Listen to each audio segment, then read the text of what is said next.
It all starts with a single question asked to an anonymous caller. What do you think happens when we die? And from there, the conversation goes in completely unexpected directions. Some speak with certainty, others with doubt. Some are still trying to make sense of it all. I'm Zach Ansell, and this is When We Die Talks, a podcast about death, meaning, and how that shapes the way we live. This podcast was born from my own fears around death and the need to talk about it. Thank you for being a part of this conversation. I'm glad you're here.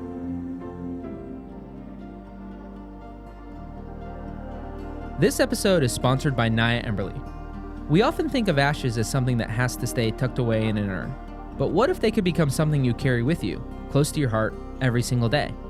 At Naya Emberly, cremains are transformed using a proprietary process into timeless jewelry, pendants and bracelets that hold both beauty and meaning. It's a way to keep your loved one's presence with you, not hidden on a shelf. Because memories aren't meant to gather dust, they're meant to be lived with. Discover more at nayaemberly.ca or ask your local funeral provider for more info.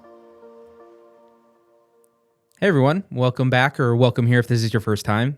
And if this is your first time, this is an interesting spot to be jumping in on. This is the 1 year anniversary episode.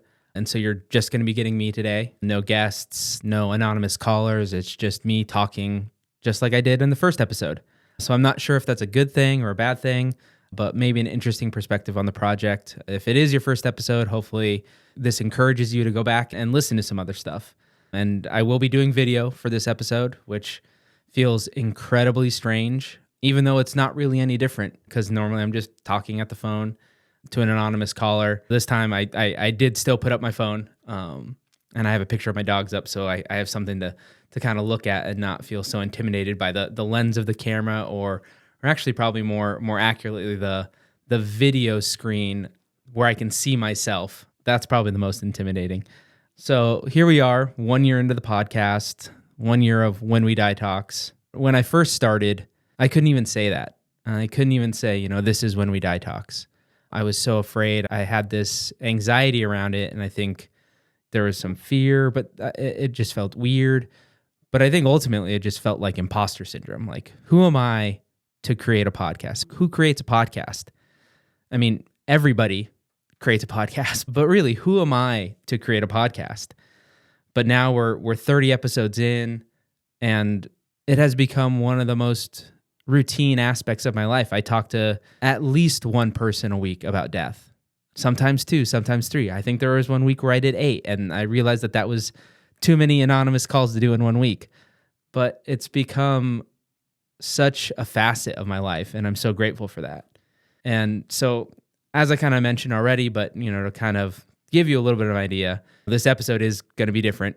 Maybe inspired by one of those 90s TV anniversary episodes. The specials where you showed up and you're hoping you'd get a new episode and all you got was a bunch of clips from stuff you've already seen. I'm just kidding. That's not what this is going to be. That would actually be a lot more work, I think, than what this is actually going to be. I'm hoping this is just a general reflection of the past year, some of the stuff that I've learned. I want to thank some people and also kind of share where I think the podcast is going to head in the next year, or at least in the future. I don't know if I can say the next year, but in the future. And so I think the best place to start this whole thing is just with some thank yous. It's been, I guess, technically, if you're listening to this on the day that it comes out, it has been 364 days, so 1 day short of a year, but this is the 1 year anniversary. 30 episodes, most of those involving guests or anonymous callers. There were a couple that were voicemail episodes, but by and large, 30 episodes of talking to people. The first group of people I just want to thank are the early guests I had on the show, the people that were willing to come on here and talk to me and kind of indulge in this crazy idea of mine. And, initially that was, a bunch of friends, and then they introduced me to other people. But then there were people that I reached out to. The first one that comes to mind is Sarah Ryan. I reached out to her and thinking, she'll never respond, and she responded immediately. Same thing with Elizabeth Fournier, the Green Reaper. These were people that I thought there's no way they'd ever want to talk to me. So I just want to send out a huge thank you to that first batch of people, the guests who helped me get into this podcasting space, figure out what this is. And then that led to this kind of second group of people, the anonymous callers. And I am so, so grateful for these people who are willing to come on here and share their stories. I never would have believed or thought of that concept day one. And so it took working with the initial guests and seeing what was working. And it all kind of came about in a panic of, oh, I'm not going to have an interview ready to go in 2 weeks. So I need to do something. And I just kind of threw this idea out there and had a group of people reach out who are interested in doing it. And now this is the foundation. This is what the podcast is about. 30 people who have been willing to sit down and talk for roughly an hour, some more, some less. I just want to thank them. You've heard some of their stories and more are coming. We're going to start hearing more from people around the world. But I just love getting these various ideas and theories and stories. It's been so special. And so I just want to give a huge thank you to that group of people. I do want to call out 2 people specifically.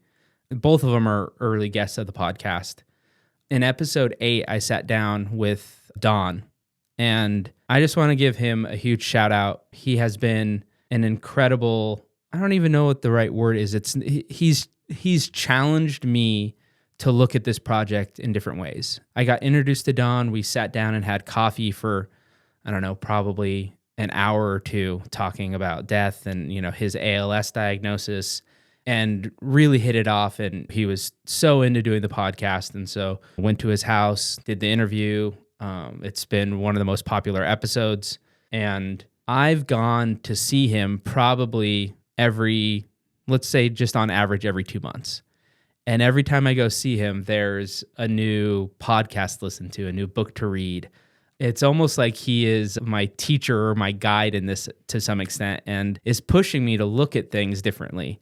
And I can't thank him enough, and I'm so grateful for that friendship that is formed through this that I never would have had without starting this podcast and meeting all these people. So a huge shout out to Don. The other person was the first guest on the podcast, Anna. I have to thank her so much for being a sounding board. I'm always sending her, what do you think about this? What happens if I do this? And every time I say something to her, she's like, that sounds like a great idea. You should do it. And not in a pushing me off, but in just rooting for me. And I think she's probably talked about the podcast more than anyone else. She's talking about it more than I am. She's putting out business cards when I put the flyers out in Portland on Alberta Street, right by where I live. She was out putting them in other places. So she's constantly helping me grow this project, constantly a sounding board. So I'm just incredibly grateful for her. And again, for all of the guests, thank you all so much. I'm looking forward to all the people that I continue to meet, continue to connect with. And I guess the last group of people I need to thank is you, the community, the people that are reaching out to me after, they listened and saying how much they enjoyed it, connecting with me on social media, leaving comments, leaving voicemails. I didn't write that down in my notes, but I do need to thank all the people who have left voicemails, and I really hope people continue to do that. I know I've already said this is the foundation 4 times, but that really is the true foundation of the podcast, is the voicemails. And so I would love for people to continue to do that. But I'm thankful for you for listening to this right now. That's incredibly special, and I'm so grateful for you. And so I think from there, maybe the best thing to kind of transition to is what I've learned. And there's a couple different levels. I'll start with kind of what I've learned about living and dying and death throughout this process. And some of this you've already heard if you've been listening to the episodes. Honestly, if you've been listening to the episodes, you're probably like, I don't want to hear more about what you've learned because I hear enough of what you talk about. But maybe not. I think this one I've definitely said a lot, but when I started this project, I had this intense fear around death. And there still are moments where when I really sit down and think about nothingness and all of that, it does terrify me and frighten me. But that's happening a lot less. So that's a huge benefit. But the thing that comes from thinking about your mortality, thinking about death, is that it creates this urgency in your life. You realize that this is finite. This is, your one chance at this existence. We don't know. Obviously, that's what we're exploring here. We don't know what's next, if there is a next. And so this is our opportunity here. And by thinking about death, I have come to appreciate life so much more. And I think I already had this kind of idea of knowing that this was finite. I think possibly because I had this fear of death and nothingness, that helped me have that a little bit. So I'm talking about death a lot, and that has created this appreciation for life and for every single day. That and my meditation practice, which I'll talk about more. And obviously, I think that's another thing you probably are sick of hearing about. But it's just helped me be present in today and appreciating the here and now. This is something I'm excited to talk more about, or at least bring it into the conversations. But last week, I took a class from this amazing teacher, Dr. Nikki Murgafori. I think that's how you say it. And it was a mindfulness of death class. And there's a lot that I want to talk about it. I'm not going to talk all about it here. But the one thing, halfway through the class, it was a 6-hour class. We had a lunch break. And as we were breaking for lunch, she said, I want you to go into this lunch with the intention that this is the last time you're going to eat lunch. You're going to die, and this is the last time you're going to eat lunch. And so I decided to skip lunch and go for a walk. So if that was my last lunch, then my last lunch would have been nothing. But I went on this walk and went with this intention of, I am going on my last walk ever. And I did a walk that I do all the time. I walk down the street and walk this straight, it's about a mile path to the park, and then walked a couple loops. And I have done that, I don't know, I have no idea how many times, but I can't tell you how much different this walk was. And it was just this general appreciation. And so I think that is probably the biggest thing that I've learned in this past year is thinking about death is not morbid. It's not, I mean, it is a little scary, but it has such huge benefits. And that's why there's places like Bhutan. I don't know if this is still true, but for a long time, they were considered the happiest country in the world. And they also have this idea that you need to contemplate your death 5 times a day. So there is this correlation between understanding your mortality and appreciating life. The second one that is severely lacking in our culture, possibly around the world, is just deep connection. And I've noticed it more with these anonymous phone calls because these are strangers. These are people that, by and large, there's a very, very, very small chance that we would ever meet. And we sit and we talk and they share their stories. Sometimes they ask me questions. I'm always willing to answer questions, but they're vulnerable, they're honest. And at the end of every one of those calls, I have this energy. These are sometimes very heavy conversations. And I leave every single one of them at least feeling this gratitude, I don't know exactly how to describe it, but there is something about human connection and like true human connection, not social media connection. I think social media has kept us feeling like we're more connected than ever, but we're actually less connected than ever. And it's nice to sit down with people and have a deep conversation. And so if you can do that, and I'm not saying it needs to be about death, but sit down with people and don't talk about the memes you saw on Instagram or the reality TV show that you watched on Netflix or the weather. Those are fine questions and they're fine things to talk about. But I think we need to make space and make room to have deeper conversations because as I'm finding out, a lot of people want to have that conversation. A lot of people want to talk about it, but think that nobody else wants to talk about it. So I'm hoping this opens space for everybody to start having some sort of deeper conversation with other people, feel that connection, and stop looking on social media all the time. The last one, and I think this is more of a practical type of thing that I know I haven't been great about in my past, and some of this is me learning to sit with people in grief and know what to say. And I'm not saying I know what to say, but how to be there and how to support someone. And I think the biggest thing that I've learned through the process is silence is the worst thing that you could do.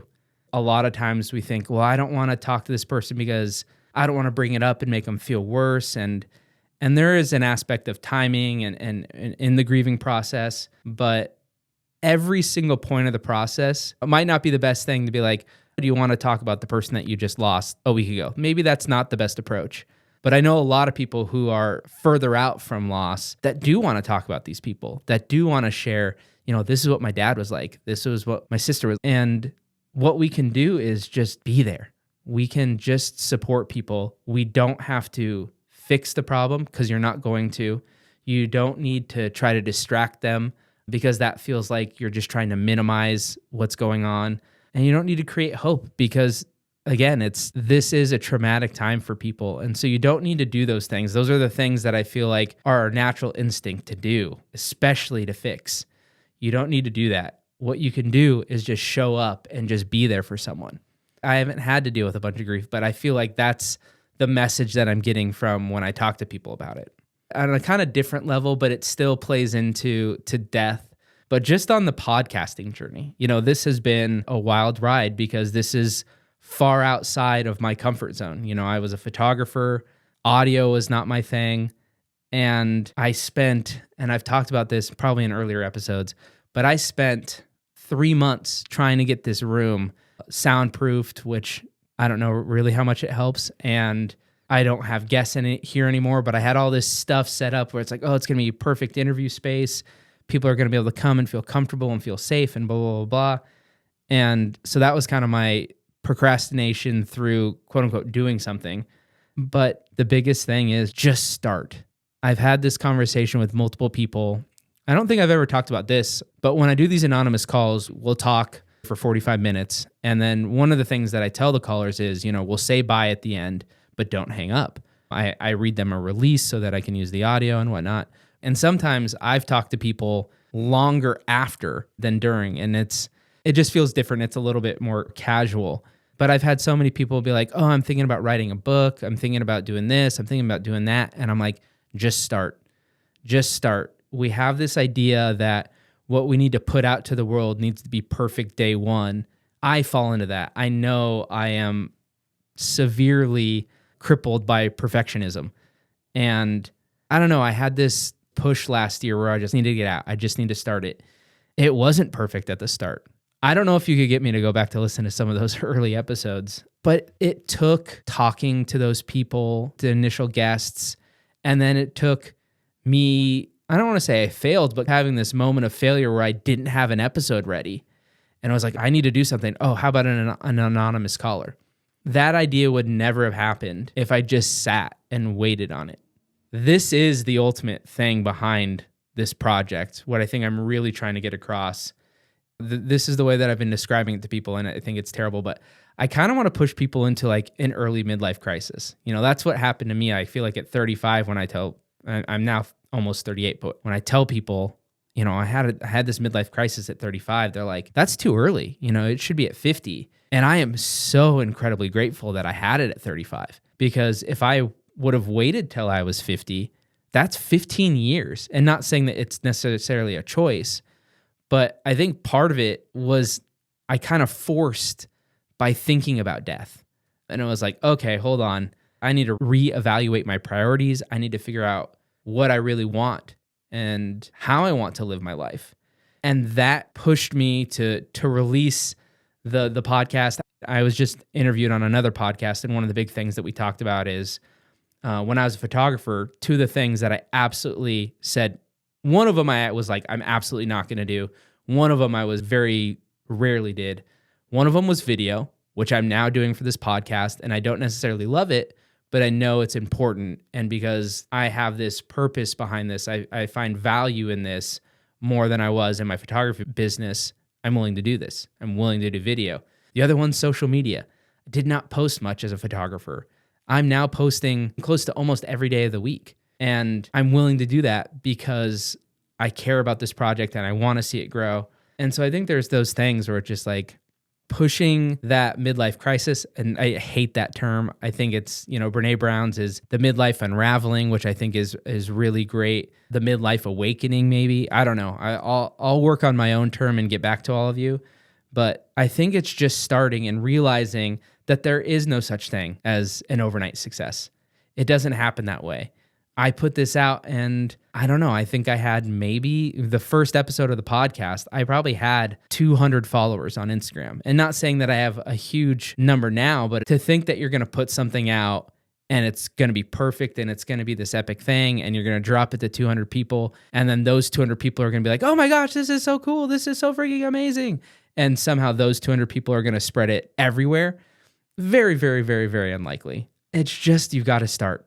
So I think the last kind of, in terms of the things that I've learned that I really want to touch on is my own beliefs about death.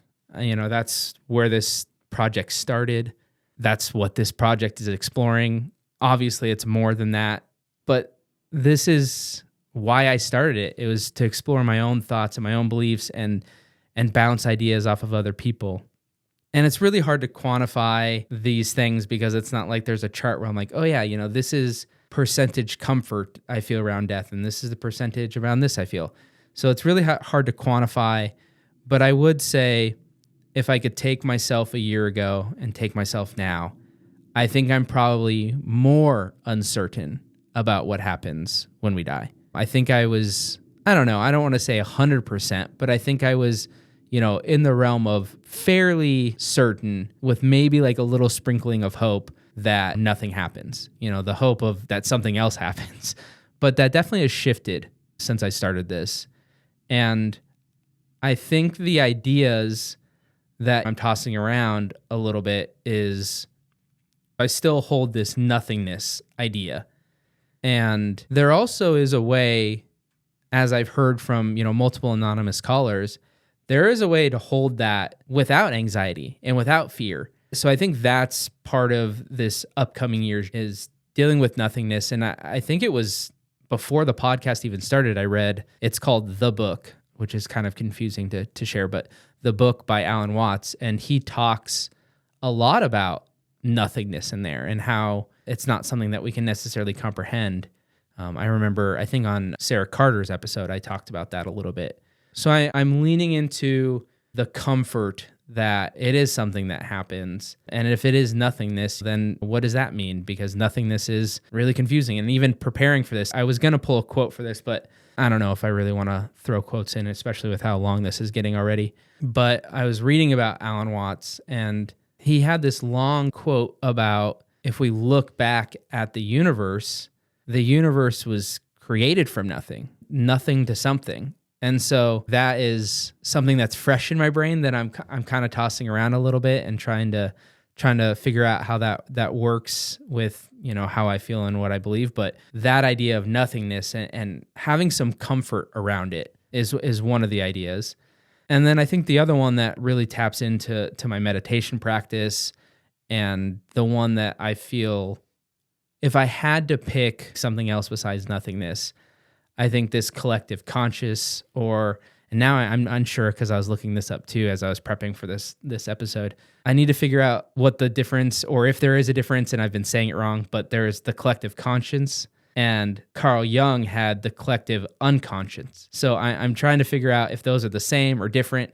But in any case, this idea of going back to the source and becoming something that is about everything, that is all of us connected, not just humans, to our animals, to nature, going back to this kind of this web. And I think maybe the offshoot of that is this whole idea that we all are just the universe experiencing itself in different forms. And that's one that has been messing around with my brain, but this idea that, the universe is like a tree and all of us are just individual leaves, and we're the universe experiencing itself in all these different leaves and whatnot. So I am probably butchering all of that, but at least that's some of the stuff that I'm taking from this first year.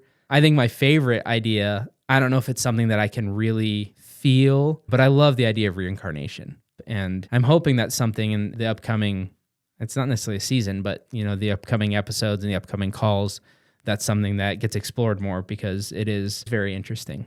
But yeah, ultimately, I'm just trying to become comfortable with the uncertainty. And I think that's something that has shifted and changed for me over this past year, because it's always going to be uncertain. There's not going to be certainty around it until we're there. I don't know. Maybe that's a good way to wrap up all the things that I've learned this past year. And maybe that leads into talking about sitting with uncertainty and meditation. And I know I keep on bringing up meditation. I'm sorry. It has just become such a foundation in my life and has changed my life in so many ways. So one of the things that I want to start doing And this is honestly really based off of what it seems like. I do try to look at what is resonating with all of you. And sometimes that's not as easy because I'm not getting a bunch of emails being like, I want more of this, I want more of this, I want more of this. I do get some emails saying, oh, I love this episode, or, I really like this. But one of the things that has become really apparent to me is the contemplation carousels that I put it on Instagram and I guess LinkedIn on Thursdays. Those have become one of the most popular, if not the most popular post I put up every week. And essentially it's just about a 10-slide gallery walking through some sort of contemplation, whether that's about the impermanence of the body, or I think I did the 5 remembrances from Buddhism, but kind of just having this like little contemplation to think about death, to consider these different facets of what death means. And because that's become so popular, I'm going to introduce this new thing for the podcast. Not that I need to be adding more things to the podcast, but I'm going to start doing an audio version. And it's not necessarily always going to be directly tied to that Thursday post. I'm not exactly sure. I think I'm just going to kind of go with the feel of what I've been learning that week and put that into an audio version of the contemplation. A Saturday Contemplation is what I'm going to call it. It's not meditation based. It doesn't have to be that, but more just a moment to be mindful. It'll be 5 to 10 minutes, and hopefully that spurs some of that urgency that I was talking about earlier. The first one will be up this Saturday. And the first contemplation of the month, so the first Saturday every month, that one will be free to everyone. The following Saturdays, so every other Saturday, will only be available to the When We Die Talks Plus subscribers. And so that means one every month for everyone, and then 3 to 4 that will be exclusive just to the When We Die Talks Plus community. There's more about that. I don't really want to dive too much into that. It's just a way to support the show and hopefully keep it going. So that'll start up this Saturday. So that's kind of the near future plan, is to introduce that. But I think the last thing that I want to talk about, this has gotten way, way longer than I thought it would. I thought this was going to be like last year, like a 15-minute episode. I want to talk about the future of the podcast, going into year 2, what things look like. I've been incredibly fortunate to be able to put so much time and effort into this podcast, especially over the last 5 or 6 months when I closed my photography business, sold all my gear, did one last really big job. And so I kind of told myself when I was done that I was going to put all my focus into the podcast, because I do truly believe in this project. I know it's helping people. And I just have this innate feeling that whatever my career path is going to come from this. And it might not be directly in death work, but I just know that because my passion is here, because I just have this, maybe like some other people talk about, they have this feeling about what happens next. This is a little bit of my feeling. Is I just know that this project is going to lead me to something. And so I've been basically working on this like a job and been putting a lot of time and effort into it. I'm not sure how much longer I'm going to be able to continue to do that. I'm not saying that this podcast is going away, but at some point, if I don't see the growth in the podcast, that, I'm probably going to have to shift things back, maybe going back to bi-weekly episodes, maybe finding a different way to edit the episodes. This video component has added quite a bit of complexity. It probably doubles or triples the editing time. So I have been putting so much time and effort into this, and I would love to keep doing that. I love doing this. I just want to set the expectation that I don't know if when I'm doing this a year from now that I'll still be able to say, oh yeah, I'm doing an episode every week. And I know I just said that I'm going to add in the contemplation. Out of the gate, those are just going to be audio. I don't want to even begin to tackle video on those yet, unless people really, really want video to go along with it. Then I can figure that out. But I just wanted to throw that out there, and maybe a little bit to ask for help from you. I don't know if any of that brought up anything of like, oh yeah, Zach, you should look into, doing this for work, or, oh, I know a sponsor who'd be great for the podcast, or just anything that comes to your mind. Or maybe it's, hey, you know what? I would pay for the premium if it included this, or I feel like I just kind of want to hear from all of you. Hopefully, if you're willing to share things that you think could help. And if you don't want to do that, the one thing that I would ask is share the podcast. Please share it with other people. Get people to sign up for the anonymous caller. Get people to call the voicemail.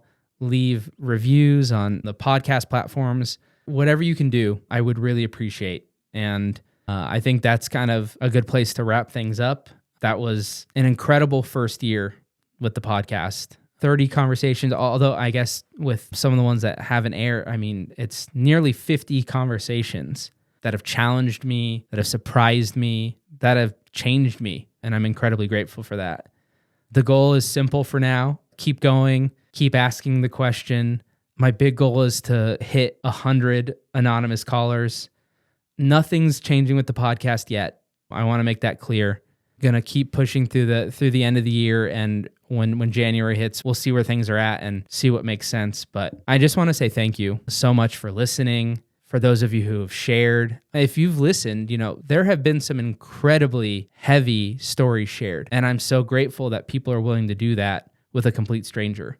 Creating a podcast about death is not easy. This is not an easy space to work in. Just getting the word out and doing anything in this space, it feels like it adds like 2, 3, 4x complexity on top of any other thing that you would do, because there's this stigma, because there's this inclination to not talk about death.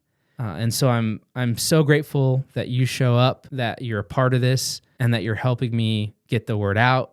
And thank you so much. And I guess we'll sign off with the normal. Until next time, have a good life. Hey, I thought this would be an interesting twist to end the anniversary episode. I've never called the voicemail before. I wasn't even sure if it'd be possible, but I thought I'd read a quote from Alan Watts. It's kind of a long quote on nothingness.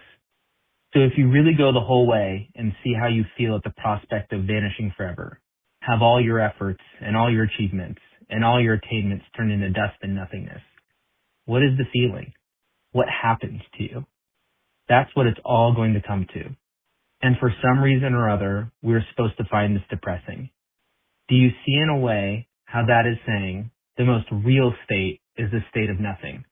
But if someone is going to argue that the basic reality is nothingness, where does it all come from? Obviously from nothingness. Once again, you get how it looks behind your eyes. You see? So in this way, by seeing that nothingness is the fundamental reality, and you see it's your reality, then how can anything contaminate you? All the idea of you being scared and put out and worried and so on, this is nothing. It's a dream, because you're really nothing. But this is most incredible nothing. So cheer up, you see? The essence of your mind is intrinsically pure. Pure means clear, void. See?